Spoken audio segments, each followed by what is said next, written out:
మిగతా జిల్లాల కంటే బలమైన మహిళా జాగృతి వింగ్ తయారు చేయడమే లక్ష్యం. హైదరాబాద్ బలంగా తయారైతే రాష్ట్రం అంతా తయారైనట్టే లెక్క. హైదరాబాద్ వీక్ ఉంటే రాష్ట్రం అంతా వీక్ ఉన్నట్టే లెక్క. మరి మనం హైదరాబాద్ ను మరి అక్కడ వీక్ చేద్దామా, బలంగా చేద్దామా? ఎస్, ఈ హైదరాబాద్ ను బలంగా మనకు మనమే చేసుకోవాలి. అక్క ఎంత అద్భుతంగా హైదరాబాద్ మహిళలు ఎలా కదులుతున్నారో అని ఆశ్చర్యపోవాలి. ఇది ఎట్లా సాధ్యపడుతుంది అని ఆలోచించగలగాలి.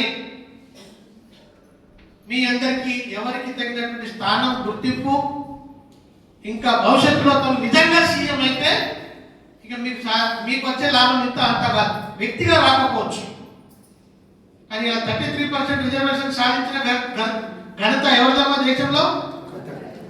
తెలుసా అందరికీ? ఎవరు చెప్తారు? భారతదేశంలో మహిళలకు 33% రిజర్వేషన్ బిల్లును సాధించిన ఘనత ఎవరిది? ఎప్పుడు విన్నారు మీరు? ఎట్లా తెలుసు మీకు? మీరు ఎవరు చెప్పారు? తెలుసా మీకు అసలు? ఇంకా కాలే, ఇంకా పెండింగ్ లో.